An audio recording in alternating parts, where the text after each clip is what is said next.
What's up? It's your boy, Just Semaj, the gentleman of R&B and soul. And listen, wait, before we go any further, for those who don't know, I'm from Detroit, Michigan, but I reside in the A, and I am on Industry's Most Wanted. I've been through the fire, I've been through the rain, had my share of heartbreaks. There's a different type of pain. Oh, I'm glad I did it on my own. Hey, what's going on, man? It is your girl, TampaMystic, and we are live. Where are we at, Just Semaj? Industry's Most Wanted. The big one, not the little one. Period. Listen, I got a superstar checking in today. I'm talking like out here getting to it, working hard, doing your thing. Just Semaj, how you doing today? I am fine. I am doing so lovely. I love your energy. I love your whole team's energy. Thank you. You know, give me some love first and foremost. Boom. Thank you. It's a pleasure to have you here. Your energy feels familiar. I don't know why. Like, it just makes me naturally just be like, I want to open up. You get that a lot? All the time. all the time. I have people tell me, man, I feel like I know you already. And I'm like, maybe from a past life we did. Well, you my aunt now. You already stamped it, so. Auntie. Okay, I've been stamped by the best. I'm his white chocolate auntie, you know? Okay. Color don't matter. Auntie is auntie. That's okay? facts. Absolutely. Give us a brief introduction of, who you are and what you got going on. So, I like to think that I'm still growing in the industry, but I am a independent artist first. That's always been my love. Music has always been my language. I've been, how can I say this? I've been honored to be able to do multiple things in the industry when it comes to production, executive producing, writing, content creating, modeling, acting. I have my own businesses. So I have a lot going on. So I'm like in everything. I have my hands in everything. So that's who I am. Multifaceted. Yeah. That's what I'm talking about. Well, let's really dive into the history of who you are. You're originally from Detroit. I am. Born and raised. What up, though? What up, though? There you go. I know a lot of dope talent from Detroit. You know what I'm saying? Do you know who Detroit Zeus is? No, I'm not familiar. He's a fire R&B singer out of Detroit. Now there's a few others as well. So yeah, you guys might want to collab. Remember that Detroit Zeus. So we can check him out. Absolutely, 100%. Yes. Growing up in Detroit, take us back to your childhood. What was it like for you? Oh, my childhood was a lot. Yeah. But one of the biggest things that I can say from my childhood was it made me who I am today. Growing up, I remember hearing like Motown music. Of course, I was privy to that being, a Detroit baby. Yeah. Comes with some privileges, what the world is hearing now, kind of shaped off Detroit. But, I ain't going to do too much because everybody else, they played their part in the game as well. But for me, that was the most representation of myself that I sing was, the artist growing up. Like, I didn't get a chance to go to, like, any of their concerts or anything. I really wish I could have because I'm telling you, I was too young too, though, so I probably wouldn't appreciate it. But I've always appreciated music early. No, absolutely. I feel like if we're around it, it's instilled in us. It's like a part of our DNA. Definitely. So you've been in the Atlanta area for about 7-ish years, you said? Yeah, I think it was December 18th I moved down here. Got you. No, December 28th is when I moved down here. So December 28th, yes, it would mark 7 years. If you don't mind sharing what brought you to the A. Man, let me tell you. No, I'm just playing. What had happened was, I was on the run 2 weeks ago before that. No, I'm just playing. I thought I seen you on America's Most. No, I was playing. Okay, not Industry's Most Wanted. Ain't God good? You see how when America's Most Wanted, the Industry's Most Wanted? Look at God. No, I'm just kidding. I don't got no rap sheet, so y'all go look your boy. You can look your boy up. Look. We jokesters over here, okay. For real. I'm like the clean bill of health when it comes to a rap sheet. I couldn't tell you what jail looked like besides from watching TV. Me neither, and I don't never want to find out. Me either. I'm already a picky eater. Yeah, me too. But yeah, I moved here really because I wanted to further what I had. I've been singing since from my earliest recollection, as the old folks would say, since the age of, since the age of 5. I grew up. I think my family and my church knew that I was going to be like I don't want to say like, I guess you could say cultured when it comes to like music, like digging from like the old school roots and like the soulfulness. Because I was singing Come On in the Room at 5 years old. And that's by the Georgia Mass Choir. And that song is so old.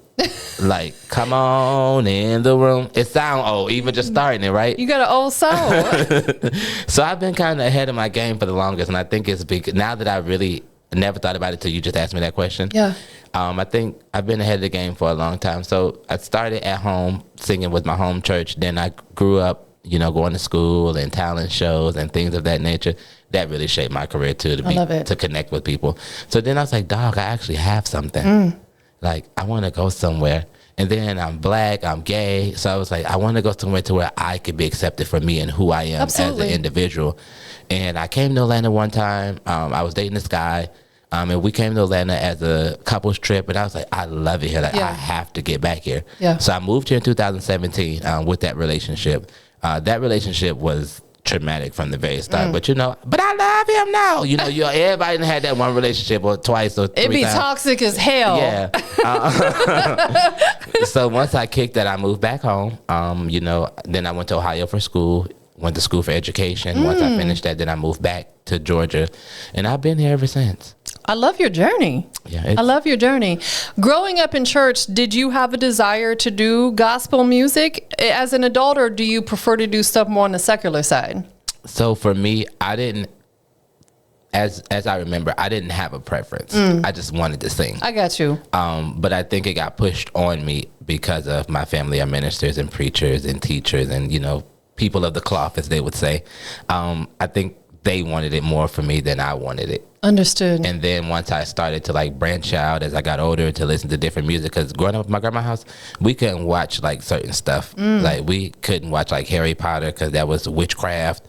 We couldn't watch stuff simple as the BET Awards because it wasn't God's language. It was so many different things. So as I got older, it was more so I just want to sing. And then I started to realize, with who I am and, where I've been in life and the things that I've experienced and who I truly am inside as a black gay man, I didn't feel I had a fit in the gospel industry. Understood. But I kind of always took that with me, if it makes sense. So now I do concerts, and when I do them, I bring a gospel, song in, because I feel like a long time ago, God gave me this revelation of, you're right where I need you to be. And I made you this way for a specific reason. Yes. So take what I'm giving you and let the people see God where he is in that moment through me. So it's kind of I'm blessed to say early on as an artist that I found that balance to where I'm able to still, pay homage to my roots and thank God for what he's done, but still be me, because I love R&B music. Absolutely. I feel like one of the most important things in life is being ourselves unapologetically. Yes. Because walking around with this facade or trying to be someone else, we're never going to be happy. And you had to find your happy place, and do you feel like being here in the A is your happy place now? Yes. I don't go home a lot. I didn't go home a lot before my grandfather passed, but I definitely don't go home a lot now. I always make the running joke that, hey, you Negroes are only going to see me for weddings and funerals, okay? And the last time I was at home was my grandfather's funeral. That was 2022. 2021. Then I went back last year for my aunt's wedding. So I kind of weddings and funerals. It happens like that, though, because I feel like we get so busy because we have a whole new situation in life now. And it's like when you're booked and busy doing stuff, you can't always travel like that, No. And then they get mad because they're like, well, you travel for this, you travel for that. But I'm like, yeah, they paying me for that. It's business, exactly. And I tell because I had a couple of my friends from back home, you never come back home. I said, well, you don't never come here. Exactly. Hello. Oh my, that is my biggest gripe. I've been here 7 years. Don't get me started. Yeah, and I'm it goes both ways, yeah, only time I see y'all is when I come see y'all. Right. So, and then you get tired, especially when you're in the media world or you're in the entertainment industry, whatever industry that you're in that you thoroughly enjoy working in, you kind of just I just rather stay here and bring peace, especially because I feel like for me, and I don't know if you can identify with this or anyone that's watching can identify with this, but for me, it was I've given y'all the best years I had. Y'all watch me grow from here to here to here, and then y'all don't even come out of support. So why should I come? What incentive do I have to want to just be oh my God, I want to go there? I completely agree. Yeah. Because we have to be mindful of where we put our energy in who we give it to. Yes. Like, I rarely go out anymore, only if I absolutely have to, like, if it, like you said, if it's on business. But to go out to a club, them days are been long. I don't have no desire for that anymore, because it's like there's so much weirdo energy out there. I'm like, I don't want to bring that home. And then people see that you got like a name, or exactly, you work hard for something, and then people want to attach themselves to you. So like being in this space, and I don't think a lot of people who, you know, criticize us for not coming home as much really understand this. It's like we're in a space to where I got the side eye my cousin, then I'm out having the side eye and the girl who trying to get me the interview for this and that because it's beneficial for her. Exactly. And then I'm standing in the middle. So it's like sometimes I do need to stay home to get in a space to where I could quiet the noise and figure out what is my next move, where am I going, because at the end of the day, family gonna come and go. You could do one thing and they don't talk to you for the rest of your life. Same with people. So I think as creatives, we have to stand in this space, and it's like, do I listen to you complain about me not coming home, or you can come here and be a part of this world, and I can still side eye you in the kitchen and still side eye them on a business call. Everybody side eyed. No, facts. And it's like, our peace of mind is priceless. Yes, it is. Listen, I love being home by myself, doing nothing sometimes. Yes. You know, like when I was younger, I felt like I always had to be around people. Yeah. Now I'm like, I'm cool with being around just myself. You know what I'm saying? Or maybe one or two people I really rock with. That's crazy, because I felt like as a kid, I was always around people. And it was because we were always in church. Yes. Like we had church events, you know, after church events, after the church event, Tuesday church, Wednesday church, choir rehearsal, Bible study, and then your grandma got you reading scriptures at home. So I felt like for me that I was always around a lot of people. So I don't, like, my team is very small. Yes. I have like a team of 5. Listen, there's nothing. That's about how big mine is, you know. So I call myself a social introvert. I'm very introverted, but I socialize when I have to. Definitely. You know, really. And even, I'm not going to lie, like, I struggle sometimes with this, you know what I'm saying? Yeah. Because it's like I have to deal with so many different energies. So it's like a blessing when you guys come through with the type of energy you have, and I'm like, hallelujah, thank you, God. You know what I'm saying? But every now and again, I get that weirdo energy, and it just be difficult because I'm not fake. Yeah. If you give me weirdo energy, I'm gonna let you know. Yeah, you definitely got to. Can you take your weird ass over there somewhere? I've had to do that a couple times. I've literally had to send people out just because I'm like, I can't sit here and do this because I feel like I'm faking it, you know? I'm like that, and I've also gotten to a place to where now I'm just like, I'm not giving energy that's not being reciprocated 100%. To me. So if your energy is weird, it's not beneficial to me. Absolutely. So I have to be like, hey, I don't knock you for your weird energy because that's your thing. Sure. But could you do that over there? Because this is my thing. Like, you ain't gonna, it's equivalent to you ain't gonna come in my house and do what you want to do type of thing. And I'm like that with my energy. Like, nah, you don't get to not show up to my stuff and then think I'm supposed to just show up to all your stuff all the time. That is facts. We don't have to intertwine our energies. We don't. We can do it from afar. Yeah, and there's nothing wrong with that. Like, people will make you feel so bad and low down because you're like, nah, I don't want that. Yes. And I'm not obligated to take that, and that's my boundary. That's one of the biggest things that you know you triggered me with that one. Because that I saw that hand almost go up. That's something I struggle with my whole entire life, with setting boundaries. Now they up there. My boundaries is high. They high. But I feel like it's because it's that Taurus energy. I'm very nurturing and I'm very loyal to people, that I always wanted to give people the benefit of the doubt. And then you're too forgiving.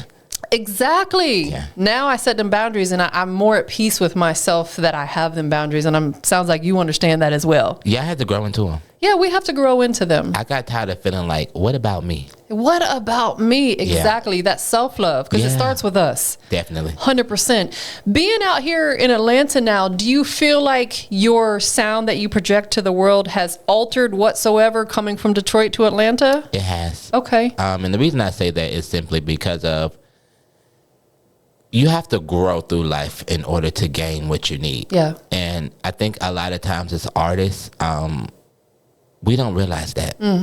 And that can do us the most, disservice, because we're not growing through anything. So I feel like the sound that I came here with has elevated times 10 being here, because I've been through a lot. I've grown. I've learned how to write better. I've learned how to craft a song better.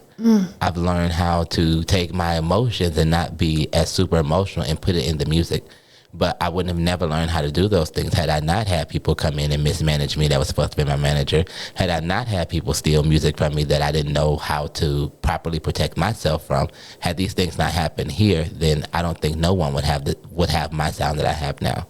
Absolutely. And sadly, sometimes we got to go through all that stuff because it's all a learning process. It is. It's a learning curve or learning process, and it sucks when you go through certain things. Definitely sucks. But the biggest lesson you learn is I'll never do that again. Most definitely. And let me tell you, the way I protect myself now is incredible. Like, let me see this contract and give me 2 weeks to get back to you. Listen, you got to protect yourself. Yeah. Because as an artist, you can be very vulnerable out here because there's a lot of people looking to take advantage of artists that are on the rise. That is true. So read them contracts. Read them doggone contracts. Stop just signing on the dotted line and then bitching and complaining later that you are in a shitty deal. Please. That's your fault. That's a you problem. A you problem. Real quick, artists, okay? Let me tell y'all something. And I'm not going to be on this long because we don't have a lot of time. But make sure you are growing and protecting your brand because it is easy to steal. For example, I have 2 artists that I plan on working with. I know they don't know the business, but thank God they ran across somebody like me who don't mind saying, hey, do this to protect yourself, and then we can go ahead and handle the business. Yeah. You have people that come in and want to take because it's beneficial from them. It's the music business. It comes with the territory. We already know that. So take the time to protect yourself, and don't be too big to where you cannot accept criticism to critique for your brand. Listen, he just took y'all to church. And that's all I'm going to say. Y'all, those who get it. Those who don't. Exactly. And thank you for saying that. And we, like you said, we won't go too deep into it, but it's facts. You can't have thin skin in this business. You got to have thick skin. I've been called every name under the sun for critiquing someone. And I'm like, if that's what it is, that's what it is. That sucks, though. It does. It's like, I'm your listener. Don't ask me for feedback if you can't handle the truth. Nah. I'm going to give you the truth. And You talking about me taking them to church. You got to run that back. You say, what now? And the thing is, I'm always professional about it. Yes. I don't never say, man, your ish is trash or whack.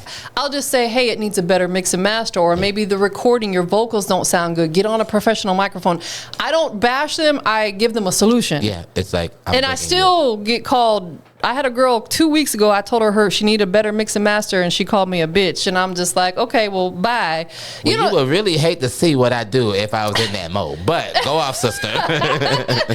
And her shit was trash. I'll say it now. She had the smoke detectors chirping through the whole song in the background. Yeah, it was a whole hot mess. She recorded from her phone. She recorded, I think it was on a karaoke mic, because she had videos of her singing on a karaoke. I'm like, sis, that's not it. It's okay to grow. It is okay to grow. Because growth has been, honestly, and I'm not going to stay on this too long because I know we got to transition for the rest of the interview, but growth has really made the man that I am today. Yeah. And I grew from artistry. And it was because of the no's. It was because of, hey, I don't think it's a bad song, but I do think you may have a bad recording. So let's do this. Let's re-record this and take this. And I'm always the person like, okay, it don't feel good. Don't get me wrong. Artists, it never feels good to feel like what you put out, your best.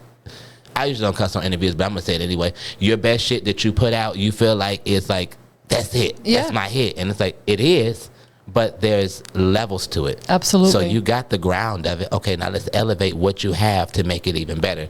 And a lot of artists are so sensitive about certain things to where they look at it as like, oh, no, they hating on me. Boo, nobody's hating on you. The fact that you're sitting in someone's presence and they're giving you their time to say like, hey, or care enough about what you have to say like, hey, this is a dope song, but it'd even be fire if you maybe, like you said, worked on your engineering, hire an engineer. We can't do it all, artists. We can't. I'm learning that. I'm just now at a point where I'm branching out and being able to say, hey, I need help. Do you mind taking this task on for my journey so that we can grow together? I love that for you. And thank you for bringing that up, because that's such a hot topic for me, because but I feel like sometimes they need to hear it from another artist. They might look at me as just being an industry bully. Coming from another artist, they take heed to what he said. Nah, I'm not gonna let y'all slide, because let me tell y'all, even coming from an artist, sometimes it feels like, and I can say this freely because I felt like this in this space, and that's why I say I'm grateful for growth. You feel as if like, oh, they just hating on me because my track is better than theirs. And it's like, actually, it's still not. Absolutely. You got to be if we can't do nothing else, we need to be serious.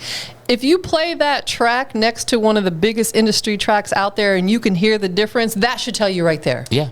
The levels are not the same. If you run your track next to a Drake track and it's like yours falls off, then that should tell you right there, I need to go back to the drawing board. For example, you've been playing my single that I have out now. Yes. I've pulled it because there's some more things that I want to enhance. Okay. Listen, I love that though. Like, don't get me wrong. Like, I do feel like it's, like you say, if you can notice some difference. And some people may not notice those differences. So you have to be real with you and be like, okay, you know what? I want this to be the best it can be. And sometimes it takes a step back. Yes. Be real. Hey, this is dope, but it can go even further if I make these little critiques. And yes, I spent a lot of money to get this single done, because if you're really into this artistry thing, singles ain't cheap. And, music isn't cheap. No. Even though they pay us cheap, if you let them. Hence, if you let them, it costs. Yes. So for me, I wanted to keep it. It's an investment. Absolutely. And I don't do music anymore to get the money back. You know, I'm always hopeful and grateful that I can make a little money off what I do. Sure. But now I do it because this is how I talk. This is how I speak. This is what's wrong with me. This is how I'm feeling. Like, so now it's different for me. So when someone does, you know, of your caliber come and say, hey, Semaj, I think it's dope, but maybe turn your backgrounds down a little bit, or maybe turn this up a little bit, or maybe just do this. All right, cool. We can try it. Worst thing is it don't work. Okay, now we back to drawing board again and figure out what works. Because ultimately you want to do what works, because that's when you start to step into the thing of, oh, now you're brandable. Now you're able to be on award shows. Yeah. Now you're getting that phone call that you've been bitching and complaining about for the last 10 years that you haven't gotten a call. Like, I've been in the game 10 years and I'm just now starting to get certain calls. My OG business partner said it takes 10 years before you are considered seasoned in this music industry. Definitely. And that's a magic number. You're absolutely right. It takes about a decade to really get things popping, because a lot of these artists that look like they come up overnight, you don't know how long they were working behind the scenes in their hometown before Definitely. They got to where they're at. It's all about that evolution, evolving. And then you asked me a question earlier, what made me move here? I'm trying to figure out the best way to say this. So it wasn't what made me move here. It was more so what's keeping me here. Okay. Oh, that's great. And one of the things that are keeping me here is I've grown so much. Yeah. Like, these 10 years of being an artist, I've lost, I've failed, I've cried, I've smiled, I've grown, I've learned. And people see me now, I'm like, oh my God, you're such a this, you're such a that. And it'd be amazing things, but it's just like, but yeah, I used to be a this, I used to be a that. So keep your head up, because you never know where that thing is going to take you. Man. And a lot of artists, we're so stuck in just staying in one space. And it's like, allow yourself to grow. Like, moving here, I've been able to do stuff that I never thought I would qualify for. I've been in a movie. I've started my own business. You know, I still work full time. So artists, you don't have to be a starving artist. You can get you a little part-time if you need to, or a full-time, and schedule your stuff around it, because that's what I do. Yeah. I work full-time, 40 plus hours a week, but I'm in my bag when it comes to music and promoting 40 hours a week too. So I use what they're allowing me to have right now, as far as the financial pay that I agreed upon, to finance something that I can be like, you know what, later down the line, I'm not going to do what I can. I'm able to do what I want. There you go. Absolutely, 100%. And that's the ultimate goal. Yeah. And you'll get there. And it comes with just that hard work and staying down and staying focused. Definitely. Absolutely. And it's so hard not to be focused. Man, there's so many distractions out here. Within your music, I know storytelling means a lot to you. Definitely. Let's dive in on that. When it comes to storytelling, where does the inspiration, where is it drawn from? Is it off of pure emotion? Is it off of things you go through? Talk to us about that. I never thought I would be a person to say this, but my music is based off pure emotion. And here's why. Because when I show up in person, 101, you're not going to get, I'm an emotional person. Yeah. It's like, oh, well, this dude is, you know, so put together. You know, he looks like this. He speaks like this. You think everything else besides emotion. So for me, as a person, as an artist, we all have emotions. It's all in how you deal with it. Yeah. So for me, it's my emotions. It's what I've been through. And it's not necessarily the logistics of what I've been through, but the emotions I felt going through those things. So my music is based off of my emotions first. And then secondly, it's based off of what I've been through, good, bad, or indifferent. And then thirdly, it's my voice, because I don't really, you ask me in my personal life, like, hey, bro, like, what's wrong with you? I'm good. I'll look at you and tell you I'm good. And really in my heart, I feel like I'm good. But in all naturality, I'm not. But then I'll go and write a song maybe a couple hours later, and you're like, so you really was feeling like this. I thought you said you was good. Yeah. So it kind of, I'm more of a person, if you want to know how the true, authentic feelings of me, listen to my music. Man, I love that analogy. Yeah. Absolutely, 100%. So is it safe to say that the actual creation of music, whether it's writing it, recording it, singing it, is like a form of therapy for you? Definitely. Yeah. When I was a kid, my mom is an alpha female. She worked a lot. She was out doing her own thing personally in her life. I'm not going to, put too much of her business out there, because I don't want to have to argue with her later. But my mom had multiple reasons why she was not at home as much. Some were strong enough to be like, okay, I understand. And then some was like, girl, you need to be at home. But when she did come home, it was my way, my house, my rules, shut up. So for me, I didn't get a lot of, well, hey, I don't like this, or hey, I just didn't I didn't feel like I had a voice as a kid, as a young adult growing up. So I learned to use music as that for me. It's an outlet. Yeah, like definitely. So it's my way, it's my voice as well as therapy. I feel like we're human. Definitely. We're emotional. We all need an outlet. Yeah. Whatever it may be. Music is it for you. Yes. Absolutely. Do you physically sit down and put pen to paper, or are you typing it on your phone? When you write music, where is it going? Definitely pen to paper. Okay. So I'm almost embarrassed to tell people this. Don't tell us. It's us here, and then the rest of the world that watches it. I was about to say, you act like you got 12 followers. But no, it's not. I'm not real embarrassed, but it's more so, I never really, like, y'all getting a lot of exclusives. I never talk about this kind of stuff with people. Well, thank you for being transparent. Thank you. You make me want to be transparent. I like interviews like this. So Yeah. like, I'm like, man, I'm looking at the time like, dog, we ain't got that much more time. But No, we're gonna keep going till we're done. Okay. But for me, right, I write, the printing paper. Yes. So my job had that's the embarrassing part. So my job has an unlimited amount of printing paper. A plethora. That they purchase. That I skim off top. Okay, I'm just gonna tell y'all the truth. He's borrowing it for a good cause. Now I'm telling y'all, my job is the reason why y'all got more than I ever from their paper. No, but typically I am a writer, so I'm at work. A lot of time I work a lot, so it became like second nature to take a piece of paper out of the printer and just doodle on it and write. Yeah, absolutely. So I started becoming more and more efficient in that. So now I write my music. I write it on blank printer paper. And in my mind, I cannot get myself to be like, you know what, why don't you buy a songbook with lines like most people?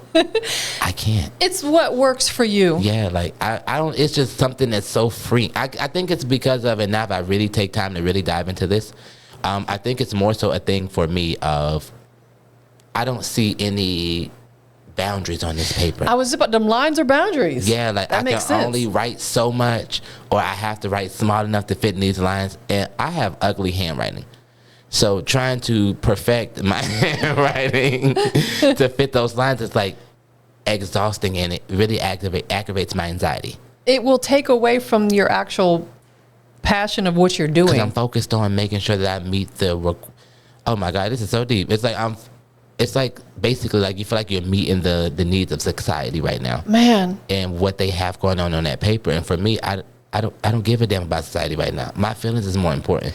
So I just came a thing. It was just like, you know what, F this, da da da. And now I do it like, sometime I'll go back, like, because I'm learning to get a little more organized with my stuff. That's why I'm like working on office space and stuff like that, because I'm more organized when I have stuff set a certain type of way. Sure. But I'll be cleaning sometime, and I'll find like lyrics from a song that I wrote on a piece of paper, and I'll look at it before I throw it in the trash, because once I record from my phone first. That way I can remember how I want the song to go. And then when I go to the studio or I send it to my producer or my engineer at the time, like, hey, this is the idea of where I'm going with this song. So we can go to the studio and make it happen. I'll find myself like, dog, like, I remember I felt like that. Like, I never thought I would get over that. And I was like, man, like, nigga, you winning. Look at me now. Look at me now. You winning out here. Yes, I love that. And those are good reference points, to go back and sometimes read that, because I feel like it gives you that reassurance, like, look where I'm at now. I've really come a long way. Because I always say the only time we should ever look back is to see how far we've come. Definitely. Other than that, nothing back there is going to fit us and suit us with what we're doing today. It makes no sense. But you want to know how necessary that was for you to say? I am just now getting to a place in life to where I don't look back. And when I do look back, I look back with admiration.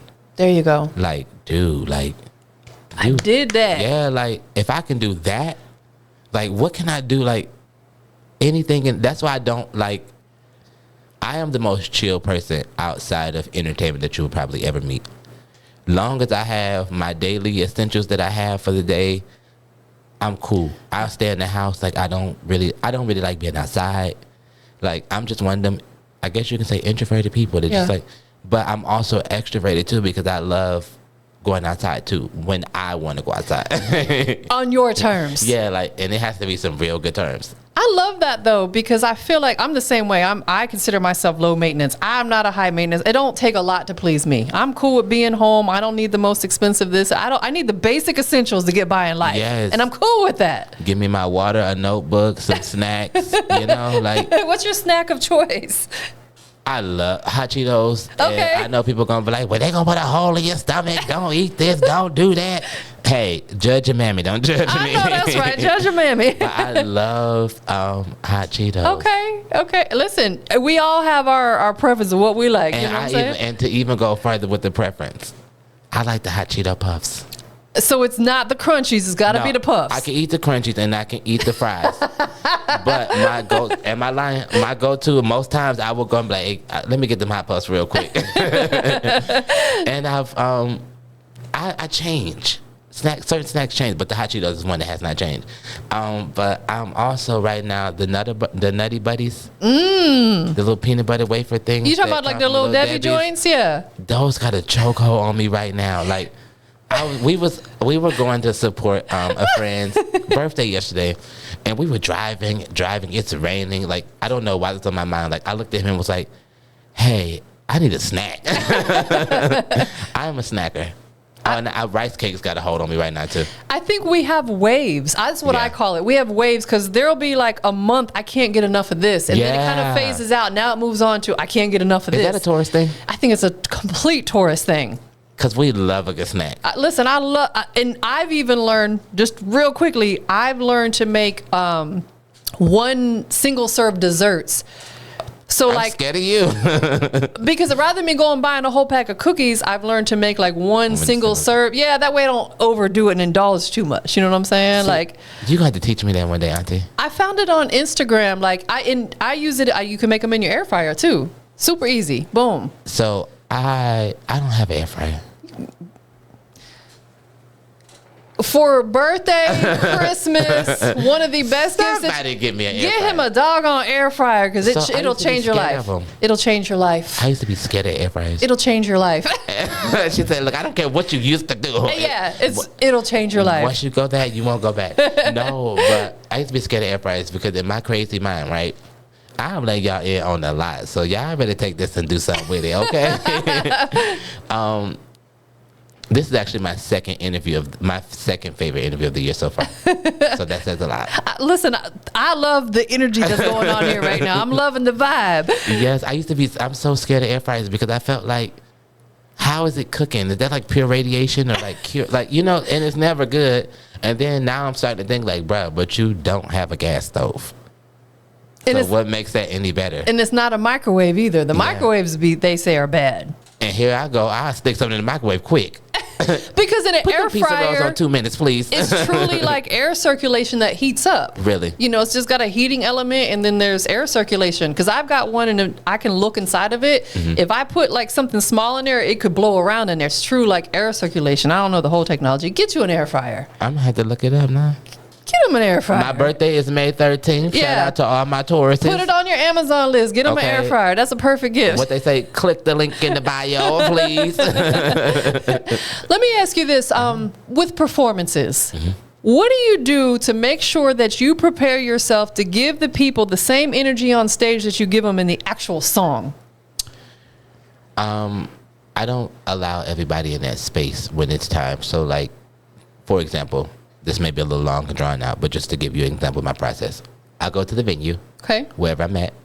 Me and only the team that's for the stage only are allowed in that area until it's time for us to grace the stage. Reason being is because of I don't want certain energies to bleed. You know how they always say back in the day, like, and I keep saying back in the day, like I'm just so old. I grew up around older people, okay? Yeah, you got an old soul. The old folk, okay? But no, like growing up, they say like, you know, watch who you keep in your house. Yeah. And I feel like musically, wherever I am performing, that's my house for that 5, 10, 15, 20 minutes, hour, however long you need me there.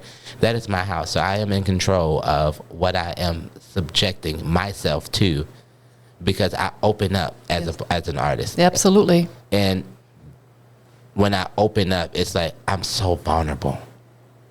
So I'm subjective to take anything in as well. And take it home. Yeah, so I'm conscious of that. So no, like my team, my stage team, they all come from church. It wasn't intentional, it just happened that way. And they're always praying too. So when we get started, before we start, we pray. Yeah. I'm getting to a point now to where before I start my shows, I allow one of my team members to pray with everybody in there so that, you know, we keep a certain, we pray for a certain energy. Sure. I never want, my thing is I want people to leave feeling like what I was going through before coming in here kind of don't matter in this moment. Yeah. Because that's how I feel. Like when I go, it's like leave that at the door. I've gotten to a point now to where I don't even want you to bring it to the door. So let me go ahead and pray this off before you get here. Hey, I know somebody's going to come in here, you know, in down spirits. Someone may come in here shaking up from an almost car accident. Like I think about all these different things as we're praying to be able to make sure that the people that's coming in here come in here with a certain type of energy. Man, I love that. You have to pray over every situation. Definitely. Are you an overthinker? Not as much as I used to be. I'm more so, I used to be an overthinker when it came to life situations. Now you leave it to God. Yes. I'm more so of an overthinker, I believe, in the aspect of my craft. Yeah. And some may be like, well, you know, it's an artist thing. Sometimes you know when something is just good and you just need to leave it alone. Like, don't touch it. Yes. Just let it marinate, let it sit there until it's time to put it out. Me, I'm a person that's like, oh my God, is this good enough? Like, what does people think? Like, da-da-da. And it's like, bruh, it was good when you stamped it. Like, trust your own judgment. And it became a point to where it was like, it's, I'm still navigating through that to where it's like, when would enough ever be good enough for you? It's definitely a Taurus thing. Yeah. I struggle with that too. So for me, it's like, yeah, I think in music, I'm more so like that in music. In my everyday life, naturally, I'm a person just, I'll tell you in a minute, I just don't give a F. And it's because of, it keeps me from getting into a space to where I overly give a F. Absolutely. Absolutely. Because I feel like, again, the Taurus trait is that I always wanted to be in charge of everything. That's me. And I have a difficult time delegating stuff, and I admit to that. That's me. You know, that's why I do pretty much everything myself, because I have a very difficult time delegating stuff because I like stuff done a certain way, in a certain time frame, etc. Same thing with you, because you're an executive producer and writer. Yeah. So are you very, very hands-on with everything, every aspect of your music from the beginning to the end? Is that, where you go? Is that safe to say? Yeah, I am 100% hands-on. Like, you'll catch me. I always tell people I am very bossy. I am too. I'm living in that. You know, I'm learning to acknowledge things for what it is, because that's when you can truly grow. Yes. And I am extremely bossy. Some people may not understand that because they get the nicer side of my bossiness. But overall, I am very bossy. Like, in my mind, I'm like, hey, you got to let them know what it is, what time they go on their lunch, all that. Like, I only pick jobs to where I could be if I ain't the boss, I'm right up under the boss. I know that's right. I always pick jobs to where, like, because I feel like I don't like being told what to do. That's just naturally me. I think it's a Taurus thing too. A million percent. And I get so frustrated, and sometimes my anxiety kicks in when people aren't doing like something so small that they're not doing right. I'm like, what is wrong with you? Yeah. Just do it this way. Or I'll be like, let me just do it for you. Or I hate when they don't communicate. That bothers me. That irritates to my core. Okay, to my so it's soul. a Taurus thing. It's a Taurus thing. It's definitely, we're like the same person. Yeah, it's like, for me, like, I like stuff done when you tell me you're going to get it done. Yes. So, like, I'm in a situation right now with a producer, and I'm not going to put their business out there because they do great work. Yeah. However, it's just a thing of, like, okay, well, you told me you'll have it done on this day. I understand the workload that comes with it. I understand all of that. So you should have just told me, hey, give me the farthest time frame out. That way I can put my focus on somewhere else. Because I'm going to tell you now, if you tell me you're going to do something at a certain day, I'm going to hit you on that 2 days afterwards. I got to give them a grace period. You have 48 hours, Negro. You said you was going to have this on Monday. Here is Thursday. Why I don't have? I'm one of them type of people. Listen, I am too, but I feel like we have to stand on business when it comes, especially if you're spending money with someone. Definitely. You know, there's nothing wrong with that. You know, and it's like you said, I understand there's a lot of stuff that comes along with it, but if you don't know in your heart you can get it done by this date, don't give me that date then. Absolutely. I'm like that, and I'm not afraid to let you know who's the boss. As you shouldn't like, be. People would say like, oh, that's arrogant, but I do it in a way that's not disrespectful to someone else in that craft. Like, I'm a person, like, I had a concert many, many years ago, right? It was like, was it 2021? Oh, my bad. It was a few years ago. And I had hired a showrunner. The person was in charge of making sure everything was where it's supposed to be, making sure our cues were there, you know, pretty much everything that comes with show running.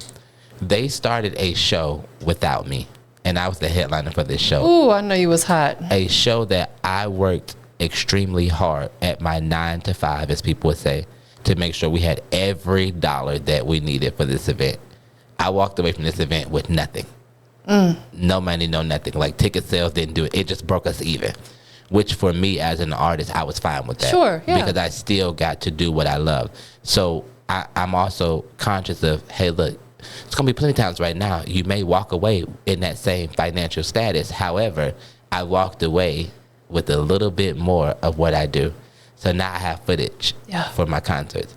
I was able to bring in other artists and give them a chance to perform, you know, and allow them to bring people and to treat them as artists as if they were bigger artists. Yes. Or a signed artist, as people would say. And to be able to be that for them, it was like, okay, cool. I got more out of it than finances. And now it's like, okay, how do you pivot from that? It's a learning, I think a learning process. And I feel like the biggest thing we take from stuff like that is what can we do differently the next time? I'm definitely one of the type of people. Not beating ourselves up over it. We got to give ourselves grace. The thing is, like, you know, artists, if you go on tour or you put together a concert, okay, it went great, but what can I do better to enhance it next time? Definitely. That's how we have to look at it. And you just said something that really sparked my interest. I don't think a lot of artists, we give ourselves grace. Yeah. We don't know what that is. A lot of us don't know what that look like. So I think for me in this season of my life, I want to be able to show, like, hey, go in that thing with grace. Like, it's okay. I may have missed the mark just a little bit, but guess what? I still made it to a certain point to even be considered to say that you've missed that mark. I feel like you'll be so much more at peace within yourself. You'll have that truly I can breathe when you give yourself grace. Because we beat ourselves up. We go very, very, very hard on ourselves. Definitely. Give yourself some grace. I'm learning You deserve that. I'm definitely learning that in this time. And I'm also learning that my journey don't have to look like what Beyonce's journey is. No, it's different. We're both artists. Yes. Don't get me wrong. She's fantastic at what she does. I'm fantastic at what I does. She's grown from a certain platform of her era, of her genre and her era, to where she is now, because she didn't start off this Beyonce. Yeah. She wouldn't have nowhere to grow to. So for me, I thought everything had to look as if I'm already signed. Because in my mind, that's how I'm operating. I'm operating as a signed artist, even though I have no desire to sign. I have no desire to sign. I want to be independent until I die. I don't blame you. And I think the reason is because I've learned the business. And you never truly learn everything about the business, but I know enough to say that's not for me. Especially with you being bossy. Yeah, it's not for me. You want to be the boss of what you do, and I completely respect that. And I think if I remove the even being the boss part, and let me don't get me twisted, I love being a boss, okay? But outside of that, I think it's more so a thing of, do I want you to prostitute my gift? Man. Do I want to be a label whore? Sell your soul, essentially. Do I want to have to get up to go meet in an engagement that isn't aligned with what I believe in, who I am, because I have to be seen on this platform to make more money for you to take back what you've given me as an advancement? And it's like, man, look, now that I've seen I can put on the show by myself financially with no investors, no sponsorship, no nothing. That was the wrong, as my girl Summer from Bad Girls said, they gave the wrong person sometimes. She said they gave the wrong person money. On her mama, they gave the wrong person money. On their mama, they gave the wrong person that opportunity to see that. And that is facts, because like you said, you'll have to put yourself in positions that don't align with your beliefs. Yes. It's almost like becoming a puppet or selling your soul to, we're not doing that. It's time out for it. We don't have to. No, absolutely. We have the J. Cole's of the world who's done this thing. BJ the Chicago kid. Yeah. Like, we have so many people that's done it. Russ. A lot of your favorite artists, quiet as it's kept, is switching over to be independent artists. So I feel like if you have that opportunity to stay that way, please do, because it'll be beneficial. Like, yeah.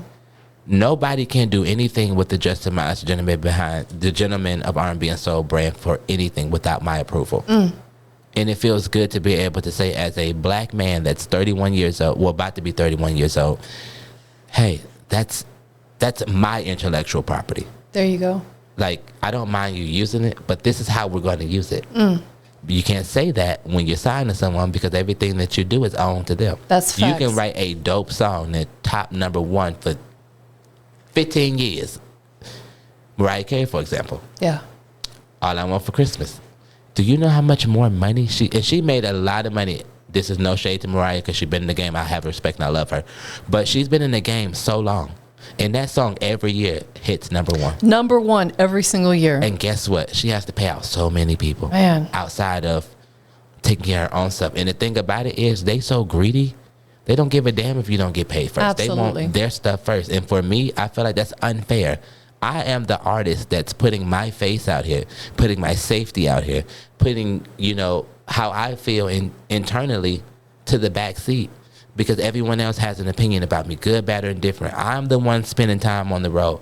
Y'all are just reaping the money. While I'm on tour 7 times a year, y'all are in LA reading chart labels telling me what I'm not doing or it's not good enough. And for me as an artist, I don't think that's fair for you to get paid first before the artist. I agree. And it happens in business, period. Everybody else gets paid, and then what's left over, we get. Yeah, and I don't feel like that's fair. I agree with you. And a lot of people be like, it's part of the business, it's part of the business. Okay, cool, I get that. It may be a part of the business, but here's where my emotional side kick in. You won't have this business if it wasn't for me. 100%. But people, the world doesn't see it that way. We see it that way. Yeah, it's just like, you better be happy to be here. Because people are greedy. Yeah. People are greedy. It's me, me, me. What can you do for me? How much can you pay me? Me, me, me. Definitely. Tell us about performing on the Sasandra show. Oh my God. Congratulations too. That's a big deal. Thank you. That was like, it was everything. I know that's right. That was my first biggest interview ever. Like, I'm trying to make sure. This is no slight to anyone who's ever interviewed me, because I love all the platforms that I've been on. I love when they call. Okay, that's all I'm gonna say. They call, I'm answering. So what I'm getting ready to say is no slight to anyone else, but facts is facts and numbers are numbers. Yeah. I've been fortunate to get interviews. But I've been getting interviews based off of where I was in my career. Yeah. So when you're in the beginning stages, you get beginning stage interviews. Yes. And that's okay, because we all remember, the word of the day is, sentence of the day is we all have to start somewhere. Yes. So that was my start. I started with, influencers and or, interviewers who only had maybe a couple hundred followers.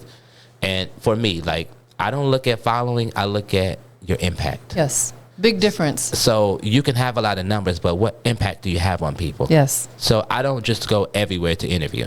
So when I was able to, swing back to that question, but when I was able to have that moment, it was like, oh my God, like that was my aha moment. Yes. That was my moment to like, okay, I finally see that I'm in the right space and I'm making the right decisions when they come to me. When I say going there was like epic, like I drove down. Where's the studio located? Orlando, Florida. Oh, okay. I drove down. Everything was fantastic, from the producers reaching out to me, the conversations, the way they asked for my information, the way they obtained my information. When I got there, I felt as if I felt when I came in here.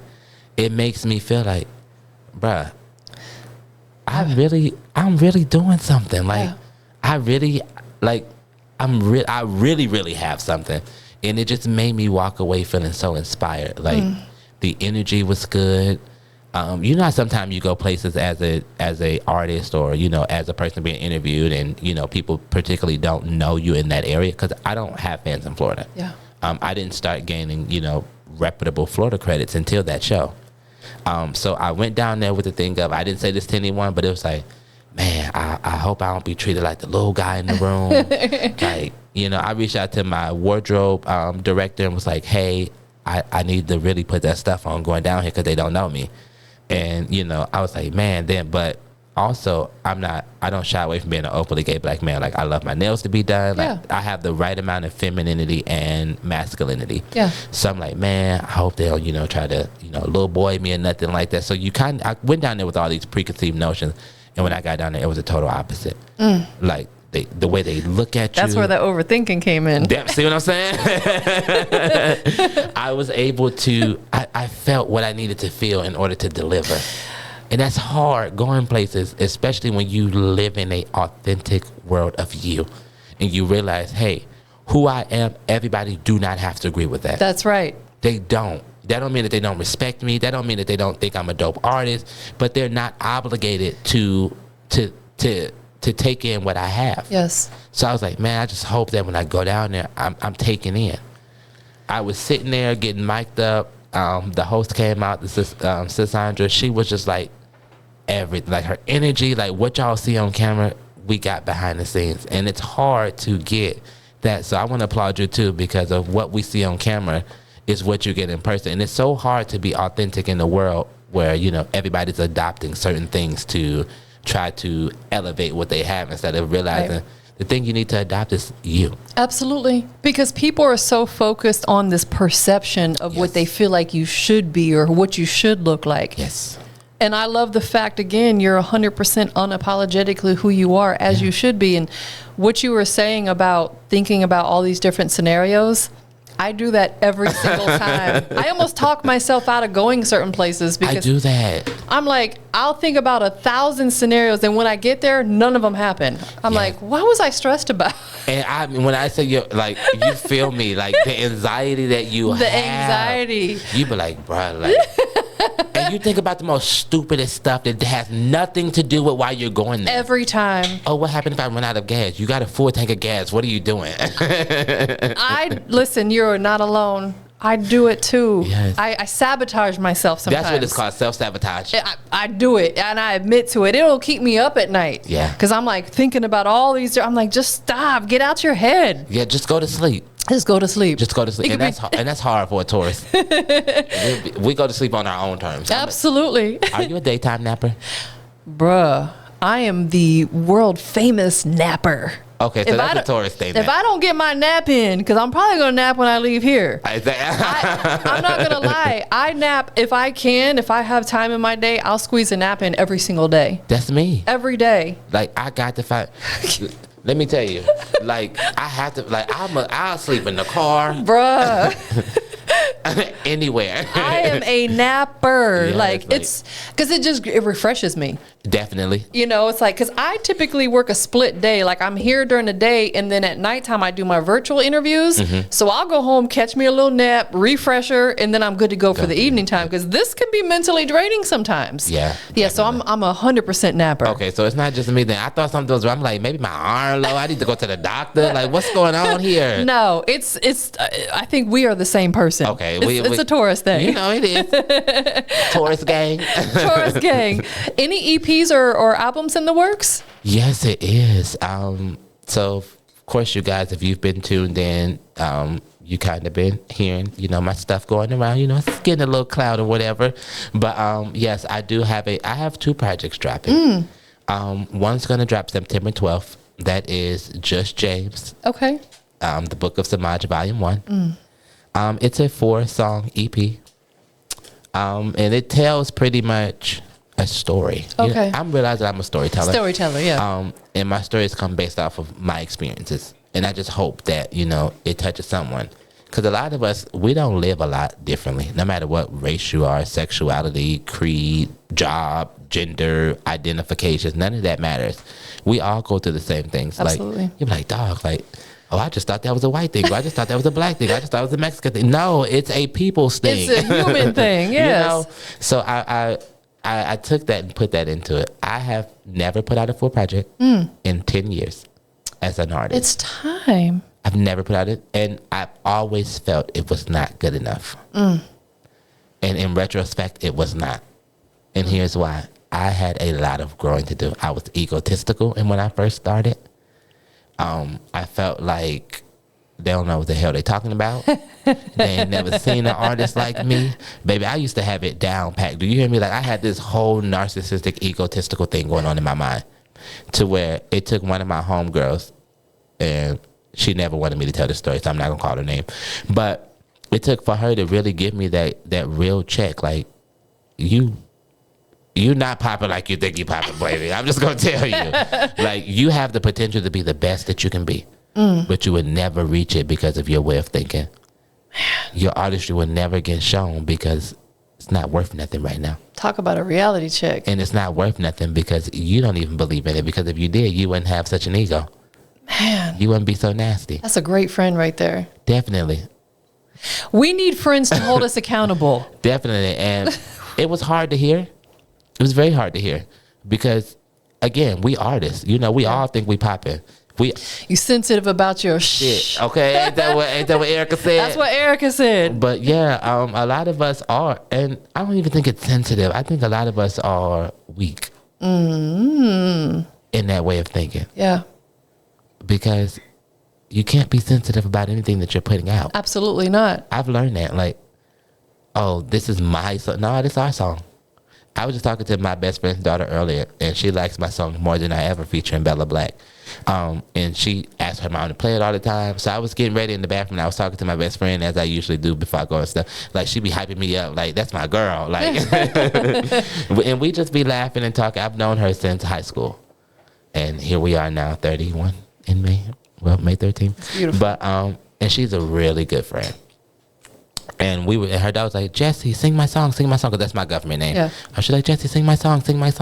And she's like, sing your song. And I was like, well, no, this isn't just my song. When I wrote this song, I wanted it to be for all of us. And to see the impact that it has on an adult and a kid. Yeah. I was like, man, I'm really doing something. So I put all that into my music to create that compilation. So there'll be a volume 1 and a volume 2. I love that. I'm not sure when volume 2 is coming out yet, because I'm a person that I don't want to just be putting anything. I'm intentional now. You have to be intentional with every move you make in life. And yes. It's ironic you said that, because oftentimes when I'm talking to an artist about an album or EP, I will ask them, is this an intentional project? Did you intend to use all the songs that you wrote and recorded for this? It has to be very intentional. We are Definitely. the same person. I never, you know how some people have like a catalog, yeah, and they go and be like, okay, well, I want to shuffling make, through. Yeah, I want to make a project called Industry's Most Wanted. Right, we'll use that for an example, and then they'll go and pick all the most hardest songs off that. It makes you realize how the industry works, and it's like, yeah, but that's something you just did this way. Kind of threw together, per se. For me, it was more so like, okay, I want to write a project that tells a story about just Semaj. Yeah. Because I'm also a person that understands that if people don't know you, the chance of them supporting you is a little bit harder. Yes. People support what they're comfortable with, what they know, and a lot of people, you know, are more comfortable with, I hate to say it, but knowing your business. Absolutely. Or having some form of feeling like, oh, I'm in their business. Hence why I'm now doing a reality show so that people can see more of me. But it gives that, it opens up to where you can see like, hey, okay, I understand who Just Semaj is, because one, I had to come from a certain place. Yes. I've never put out a project. So it's like, what can I really sing about that I am going to enjoy singing about? What can I sing about that I can look back on and be like, man, I remember I was in the studio about to tear that studio up. Do you hear me? They had me messed up. Like, I want to be able to look back on those core memories, as they call it. Absolutely. And be like, man, I'm grateful. Like, I look for stuff that constantly remind me of how far I've grown. Absolutely. And I feel like with my first project, you know, you always gonna look back, but I don't want to look back with regret. So for me, it was like, let me really hone in and talk about something that is important to me, which is my journey, my story. Yeah. I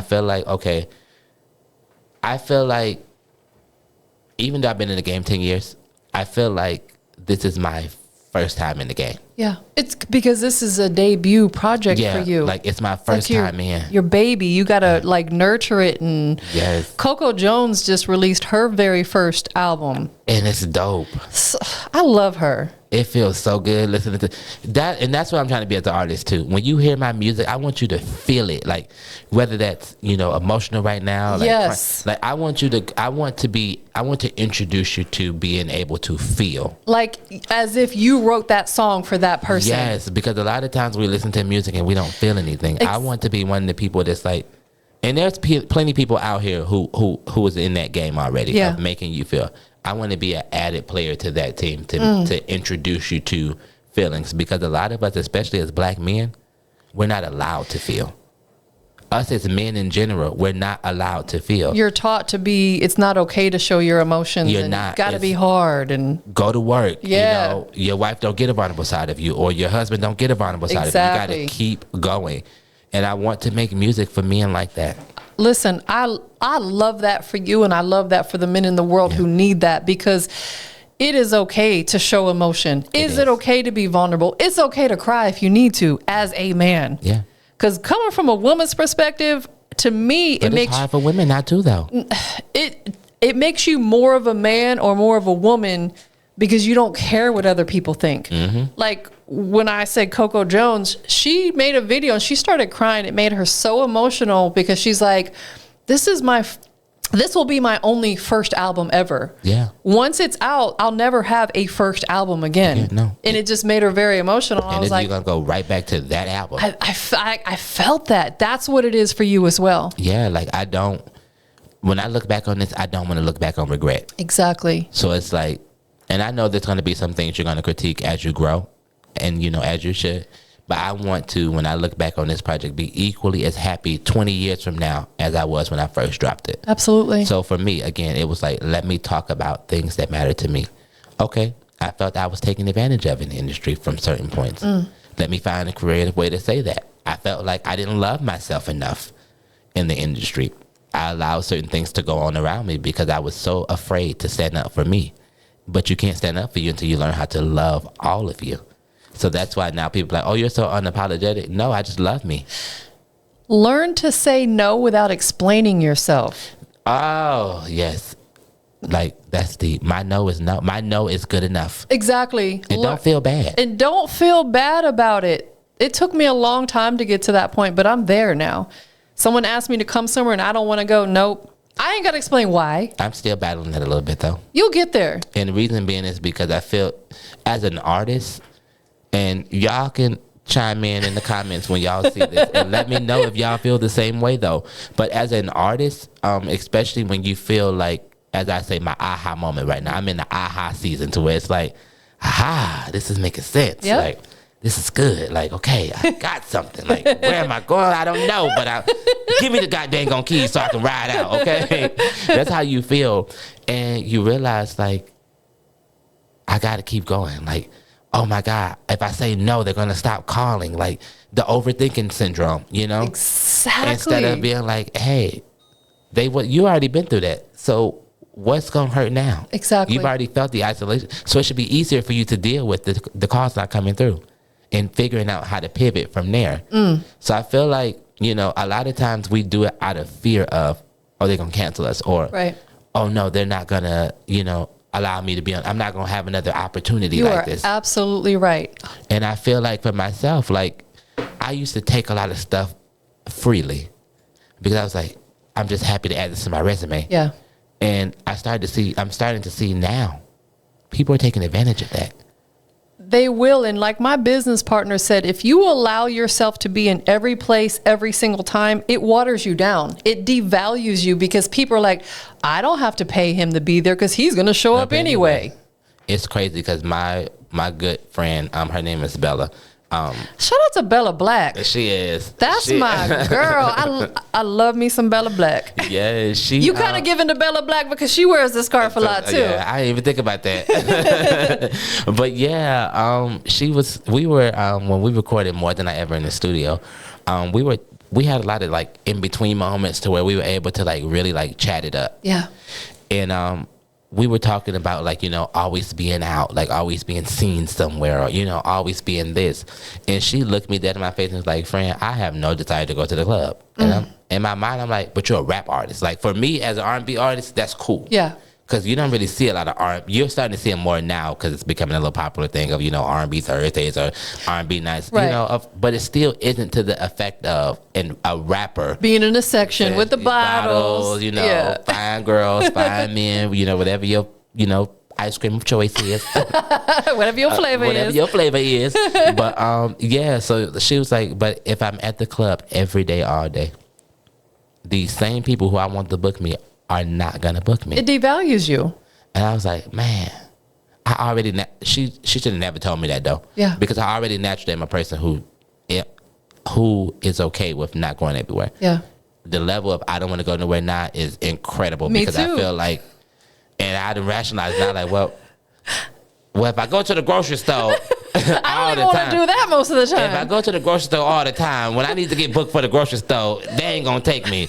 No, that is two different things, Semaj. Like, what is you doing? But hey, listen, there are times where I'm like, dang, I don't feel like going to the grocery store. You know, Yeah. I feel you. I'm cool with just being home. Yeah, like I'm like, hey, look, I'm gonna have to pay this little $7 for this delivery. Little with Instacart, DoorDash. You know what I mean? DoorDash, exactly. But I only like now. I'm at a place now to I only want to be outside for promoting my brand. Absolutely. Or promoting my music, or, you know, all the different things I do. Like, I'm at a place now to where I don't want to come out for free. Listen, I don't blame you. Every now and again, if I got somebody that I've been rocking with for many years wants me to come out and support them, like do some media. Yeah. No problem. Because I know when I'm there, I'm going to meet some people who are going to break bread with me later on. Yeah. But anybody outside of that, they got to pay you to be there because they got to pay. Listen, it's not safe to step outside. No. We're risking our life every time we walk out the front door, dealing with this doggone traffic, and then the weirdos out here trying to get you. Definitely. And then if you dress a certain type of way as whatever you're doing, as far as like your artistry and or like your expensive. media, it costs. Yes, it does. Your time costs. Yeah. Because we can't get it back. Yeah. So I got to put gas in the car. I got to do gas, makeup, all that stuff. So expensive. People don't understand. It's hard out here for a pimp. And then I still got to buy trying to get this money for that's a cute cup. I've been looking. I'm not even going to hold you. I bought this cup. I didn't want to touch it, but since you touched it. Yeah, you can touch it. Okay. That's my pimp cup. Oh, I need one of these. Where you get this from? I had some young lady reach out to me. I want to say it was at least 13 years ago. Oh, I lost contact with her, sadly. She reached out to me on Facebook. We had a mutual friends, and she's like, I make these cups. She was in Chicago. I do remember that. And she's like, can I make you one? And she said, I've had this thing for like 13 years. I've been eyeballing that cup for the long time. This you're not one of them people that when you go to cup. other people's house, you saw it been sitting over here in the same little spot. I ain't did too much more. I'm one of them people. When I come over, I'm gonna try to, act like I got some decorum. So, but that cup is cute. Thank you. It's my fave. It goes everywhere with.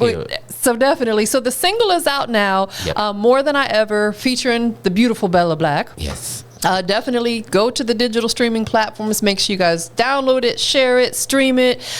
Before we give out your social media and stuff, though, I have like a little rapid fire that I do where I ask you questions and I just need a 1-word answer, quick as possible. Oh. Not too many of them and not too crazy. Okay. All right. You know I'm down with crazy, so Okay. I'm open. I am a person that whatever you ask me, I'll answer it to the best of my ability with what I feel comfortable with sharing. Got you. Because this kind of lets people get to know you a little bit more. All right, let's go. Are you a morning person or a night owl? Definitely a night owl.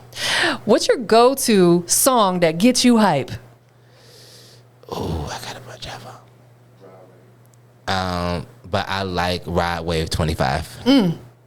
That's not a song that's like in the club, like. But it gets you hype. Yeah, it's just like 25. What a time to be alive. Like, that's my part. Dream collaboration. I had it. With Bella. Yeah. Okay. But if I had to pick another person, my dream collaboration would be Fantasia, because that is one of my favorite artists. Love her. Yes, like. Love her. Where's your favorite spot to unwind? Brunch. Particular spot? Or you don't want to share that on camera? You don't want to pull it up on you? Nah, they can pull up on me. Look. When I say this name, they gonna have to cut a check, okay? For the both of us, because this is free promotion. Yeah. I don't do free promotion, but I like Johnny's Chicken and Waffles. Okay. They got a red velvet waffle. Shout out to Johnny. The red velvet waffles, boy. Yes. So good. And then they bring, like, if you buy like I'm not a drinker like that, but I love mimosas. Mimosas, yeah. You probably get me to drink way more with mimosas than the actual like. I like a margarita too, but my limit be like 1.5. You know? I'm not a drinker like that. Right. And, you know, you got to stay in your lane. Know yourself. Know your limits. Know yourself. Stay in your lane. And then you got to know who you riding with too. That's facts. Because you may have to be the designated driver. In any point, this can go to the left. So you got to be prepared. So I'm just naturally not a drinker. But they have like, their mimosas are really good. And I like, if you buy a bottle of the, what is it, champagne that goes inside of it, they bring it out on they bring it like out like a tower? No, it's like they sell them by the bottle, like the champagne that goes in. They sell them by the bottle, so they bring them out like you at the like a bottle girl and stuff. It's real the cute. sparklers, yeah. And I am a stickler for what is it called? Aesthetics. Aesthetics, yeah. Yeah, I love aesthetics. Me too. That's why I got my brand everywhere. Yeah, I'm big on aesthetics. It's a tourist thing, man. Such a tourist. I'm telling you, Everything we have we're the same experience is a tourist person. thing. Yes, I love aesthetics. Me too. I appreciate aesthetics. Me like too. being here, like I'm in awe. I'm like, okay, when my time comes, I know what I can do. It's the little things. Yeah, like and it shows me you care, like how you got the red to match that. Like, exactly. It's the little details. Yes, like I'm a person like that. Like I always say, like when I have an event, I want them to fold my napkins like a suit. I know that's on right. the plate, you know, like something real cute. Like those aesthetics, absolutely. They have really good aesthetics. I haven't been there. I'm gonna have to check it out though. Let me know when you go. Yeah, absolutely. We'll go get some mimosas and some red velvet waffles. Yes, red velvet's my favorite cake. If anybody knows, that's my favorite cake ever. So I love red velvet cake too, but I have another embarrassing moment here. I go. I don't do well with dairy. Me neither. So I have to super limit myself. Yeah, so a lot of people use the cream cheese frosting. It don't sit well, yeah. No, so I'm a person that I love my red velvet cake, but you have to swap mine out with like a buttercream frosting. A white buttercream frosting. So we still get the same look. Yeah. It's just maybe a little different. It's just not going to tear your belly up. Yeah, so yeah, I like Don't feel bad because I'm the same. That's why I drink almond milk. I can't do regular milk. And I love cheese, but I can't do it because it'd be tearing me up. Man, I'm hard-headed. I'm getting better because I'm learning to substitute certain things, but I'm hard-headed. It's something about dairy that just be like, but I don't like cheese. Really? I can only eat, I always was made fun of and told I was psychotic because of this. I can't eat square cheese. Like, you know how you get a sandwich with cheese on there? I would not eat the cheese off the sandwich. If it's square? Yeah. Like cheese in general, like if it's melted, anything. But I can eat macaroni and cheese. Got you. No, that makes sense because there's some things that you like. avocados, I cannot eat an avocado, but I cook with nothing but avocado oil. So it just depends what form it's in, I guess. Yeah, that's true. You know, so we kind of have that little ADHD that kicks in, you know, OCD or whatever it's called. Yeah. What does a studio must have? A studio must have?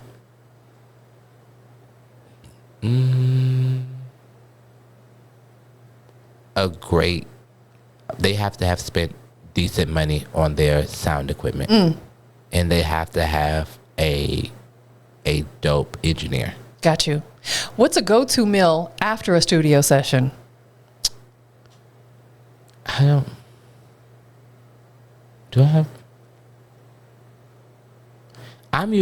Some hot Cheetos? No.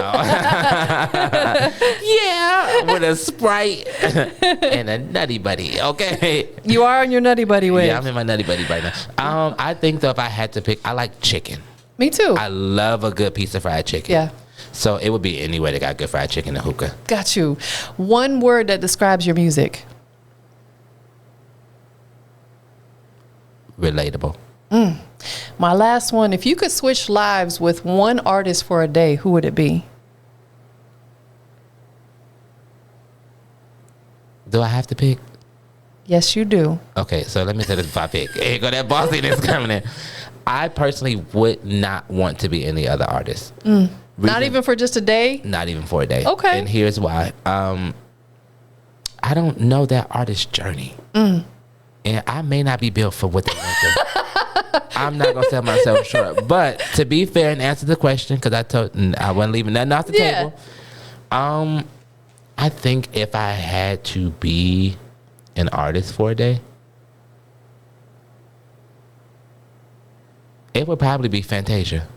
There you go. Perfect answer. Because you admire what she does. That, and then I want to see how she overcame. You know? So when I do have my own adversity, because, you know, as artists, as, you know, people in front of the camera, adversities is coming. You can learn from it. Yeah, so I want to see, like, what type of strength you had to have. You know, like, where did you pull that from? Like, and I want to be able to experience it from a place of, not from what she's told me, but to actually, like, okay. Yeah. Because had that been left up to me, I definitely would knock his teeth out his mouth. But, you know, good. I like that for you. It's real cute. You know? So I think more so from that aspect. Someone who's been through, like, hell. Makes perfect sense because you can learn from it. Listen, I appreciate you being here today. I know we don't went a whole lot longer than we were supposed to, but the energy was so beautiful. I just want to thank you and your team for being here today. Thank you for having us. For anybody that wants to follow you on your socials, where can they keep up with you? Yes, I am a speller. I am not a keeler in the spelling bee champ, but y'all can follow me on all social media platforms. And artists, this is very important. Make sure all of your social media names match. Yes. Because they should be able to find you on all social media platforms at the same name. Again, that tidbit came from another friend, so I'm always willing to educate people. So you can find me at Just Semaj Music on all platforms. That is JustSemajMusic. It's all one word on all social media platforms, from YouTube to TikTok, Instagram, Facebook, Snapchat. I don't have no Twitter, so if you see the Twitter out there with my name attached to it, please let me know so I can send my legal team over there, because I do legally own the name Just Semaj. So, hey. But, yeah, that's where y'all can find me at. I got one question. One more. This is going to allow you to pop your ish, though. Oh. Since you over here being so humble. Okay, now go ahead. Okay, where are we at? Industry's most wanted. What makes you the industry's most wanted? You want to know something? I don't think I'm there yet. Stop being so humble now. I don't think I'm there yet. I do feel like I'm becoming how can I say this? I'm always trying to make sure I say stuff the correct way so I'm understood. I feel like I am becoming something that the industry is noticing. Okay. So I'm not necessarily a want factor as of yet, and that's okay because that gives me room to grow. Sure. And then, do I really want to be a want factor from the industry? I am a personable person. Like, I like stuff like this. Like, I don't desire to be like this big thing, this big entity. I desire to be in my community with my music, you know? Like, I want to be a community's most wanted. But you know, in that you do build up to the industry's most wanted because people start to like you.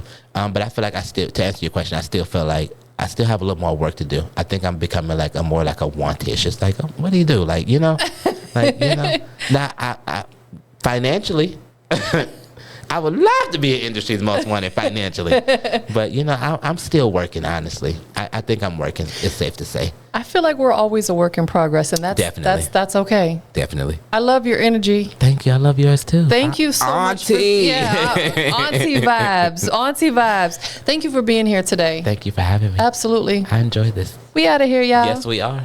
Glad I did it on my own. There is no stopping me now. Stronger than I've been before. I'm coming out this time. Only crying tears of joy.